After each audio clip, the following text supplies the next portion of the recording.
Hi friends, welcome to handstalk. புடலங்காய் மாதிரி ஒரு ஹெல்தியான வெஜிடபிளை பொரியலாவோ கூட்டாவோ குழந்தைங்களுக்கு செஞ்சு கொடுத்தா சாப்பிட்றதுக்கு அடம் பிடிப்பாங்க. அதுவே உங்களுக்கு பிடிச்ச மாதிரி ஒரு டேஸ்டியான ஸ்நாக்காக பண்ணி கொடுத்தா கம்ப்ளைனே இல்லாமல் ஃபுல்லாக காலி பண்ணிடுவாங்க. இந்த வீடியோவில் நம்ம புடலங்காயை வச்சு ஒரு டேஸ்டியான பக்கோடா எப்படி பண்ணுறதுன்னு பார்க்க போகிறோம். இந்த ரெசிபிக்கு தேவையான பொருட்கள்: புடலங்காய் 1 கப் நல்ல மெல்லிசாக சாப் பண்ணி வச்சுக்கணும், கடலை மாவு 1 கப், அரிசி மாவு 2 டேபிள் ஸ்பூன், மிளகாப்பொடி 1 டேபிள் ஸ்பூன், ஜீரகப்பொடி 2 டீஸ்பூன், தேவையான அளவு உப்பு, பெருங்காயத்தூள் 1/4 டீஸ்பூன், இந்த பக்கோடா மாவை பிசைகிறதுக்கு தேவையான அளவு தண்ணி. இப்போ ஒரு மிக்சிங் பவுலில் ஃபஸ்ட்டு புடலங்காயை எடுத்துக்கணும். அதோட கடலை மாவையும் சேர்த்துக்கணும், அரிசி மாவையும் சேர்த்துக்கணும். நான் இதில் சிவப்பு அரிசி மாவு யூஸ் பண்ணியிருக்கேன், அதுக்கு பதிலாக பச்சரிசி மாவும் யூஸ் பண்ணிக்கலாம்.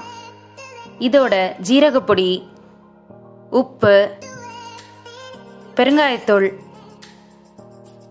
மிளகாத்தூளையும் சேர்த்துக்கணும்.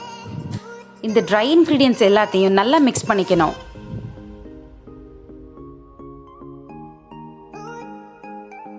இதில் கொஞ்சமாக இப்போ தண்ணி சேர்த்து நல்லா மிக்ஸ் பண்ணிக்கணும். மாவு ரொம்ப வாட்டரியாவோ திக்காவோ இருக்கக்கூடாது.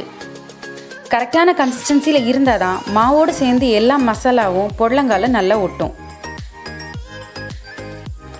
இந்த பக்கோடா மிக்சர் இப்போ ரெடி ஆகிடுச்சு. இதை ஃப்ரை பண்ணி எடுக்கிறதுக்கு கடாயில் கொஞ்சமாக எண்ணெய் எடுத்துக்கணும். எண்ணெய் நல்லா சூடானோடனே இந்த மிக்சரை கையில் எடுத்து உதிரியாக தூவி விடணும். புடலங்காயை மெல்லிசாக கட் பண்ணுறதுனால சீக்கிரமாக வெந்துடும்.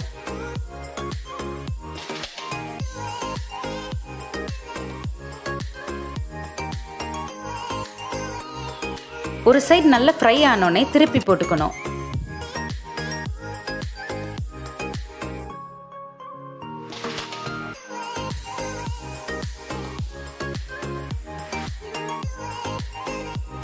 ரெண்டு சைடும் கோல்டன் ப்ரௌனாக ஃப்ரை பண்ணி எடுத்தால் ரொம்ப டேஸ்டியான புடலங்காய் பக்கோடா ரெடி.